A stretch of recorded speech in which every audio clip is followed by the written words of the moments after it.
Hi hello నమస్తే. బాగున్నారా friends అందరూ? Welcome to easy cooking show. ఈరోజు ఉలవచారు చేసుకుందాం. చాలా ఈజీ ప్రాసెస్. కొద్దిమంది రాత్రి నానబెట్టడము, పొద్దున వాటిని రుబ్బడము, ఇవంతా పెద్ద ప్రాసెస్. అదంతా ఏం లేదు, చాలా ఈజీ ఉంటుంది.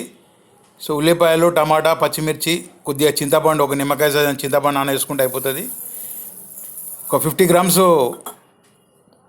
ఉలవలు తీసుకొని పొడి కొట్టుకోవాలా. ఈ 6 to 8 గ్లాస్కి చేసుకోవచ్చు. నేను ఒక 4 గ్లాస్కి చేస్తున్నాను. 8 గ్లాస్ వరకు చేసుకోవచ్చు. చిక్క కావాలనుకున్న వాళ్ళు 4 గ్లాస్ 5 గ్లాస్ చేసుకుంటే సరిపోతుంది. ఈ టమాటా, చింతపండు కూడా పేస్ట్ చేసుకున్నాను. ఒక 2 టమాటాలు, ఒక నిమ్మకాయ చింతపండు, అంతే. నానబెట్టిన చింతపండు అది 2 ఒక దగ్గర వేసి పేస్ట్ చేసుకుంటే అయిపోతుంది. ఇప్పుడు కడాయి పెట్టాను. కడాయిలో నూనె పోసాను. ఒక 2 స్పూన్లు పోసుకుంటే సరిపోతుంది. దీనికి ఎక్కువ నూనె పట్టదు. తాలింపు గింజలు వేసుకోవాలి. ఆవాలు, జీలకర్ర, కొన్ని ఎండుమిర్చి. అది కొద్దిగా వేగగానే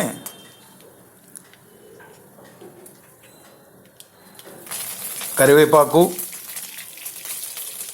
ఉల్లిపాయ వేసి వాటిని వేయించుకోవాలి. తర్వాత పచ్చిమిర్చి వేయాలి. చాలా ఈజీ ప్రాసెస్ అండి. ఐరన్ పడాల్సిన అవసరం లేదు. జస్ట్ ఒక 15 నిమిషాలలో మంచి నీట్గా తయారైపోతుంది. కొద్దిగా అల్లం వెల్లుల్లి వేయాలి. ఏంటంటే మెయిన్ థింగ్, వీక్లీ వన్స్ అనే చేసుకోవాలండి. ఎందుకంటే కిడ్నీలో స్టోన్స్ ఉంటే కరిగిపోతాయి. కిడ్నీ స్టోన్స్ ఉన్న వాళ్ళు వీక్లీ వన్స్ కంపల్సరీ, స్టోన్స్ ఉన్నా లేకున్నా ఇది రెగ్యులర్గా వీక్లీ వన్స్ తీసుకుంటే స్టోన్స్ ఫామ్ అయ్యే అవకాశమే ఉండదు. కొద్దిగా పసుపు వేయాలి. అట్లా మెయిన్ ఇంట్లో ఉలవలు 2 రకాలు దొరుకుతాయి. నల్లవి దొరుకుతాయి, బ్రౌన్ కలర్ దొరుకుతాయి. నేను బ్లాక్ యూజ్ చేస్తున్నాను. ఇప్పుడు టమాటా, చింతపండు పేస్ట్ వేసినా అండి. ఇది కొద్దిగా ఉడికిన తర్వాత, టమాటా చింతపండు పేస్ట్ కొద్దిగా ఉడికిన తర్వాత ఫస్ట్ ఒక 2 గ్లాసులు వాటర్ పోసుకోవాలి. బాయిల్ అయిన తర్వాత మళ్ళీ ఒక గ్లాస్ వాటర్ పోసుకోవాలి. తర్వాత ఒక గ్లాస్ వాటరు మనం ఏదైతే మిక్సీ పట్టినామో ఉలవ పొడి, ఆ ఉలవ పొడిలో కలుపుకోవాలి. 1 టీ స్పూన్ ఉప్పు సరిపోతుంది. తర్వాత మనం ఫైనల్గా చెక్ చేసుకుని ఒకసారి ఉప్పు సెట్ చేసుకుంటే అయిపోతుంది. బాయిల్ అవుతుందండి. దీంట్లో మనం రాగి పిండిని కొద్దిగా 1 గ్లాస్ వాటర్ పోసేసి కలుపుకొని అందులో వేసుకోవాలి. ఉండలు లేకుండా మంచిగా కలుపుకోవాలి. నీట్గా కలుపుకొని ఆ బాయిల్ అవుతున్న దాంట్లో పోయాలి.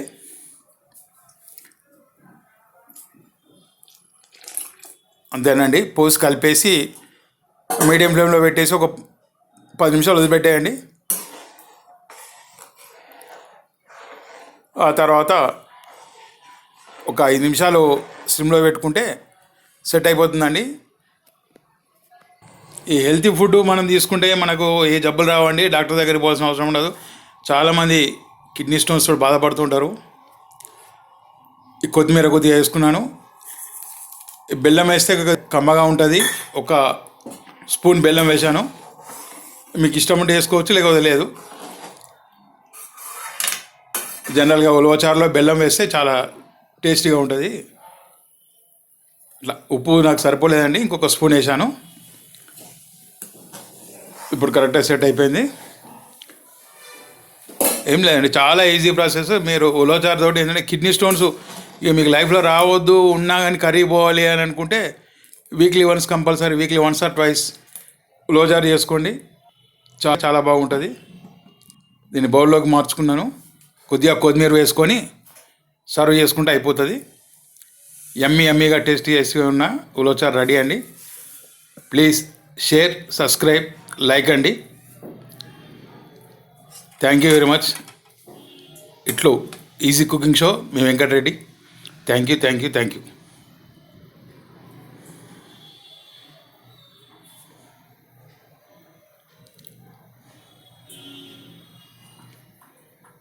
Please subscribe.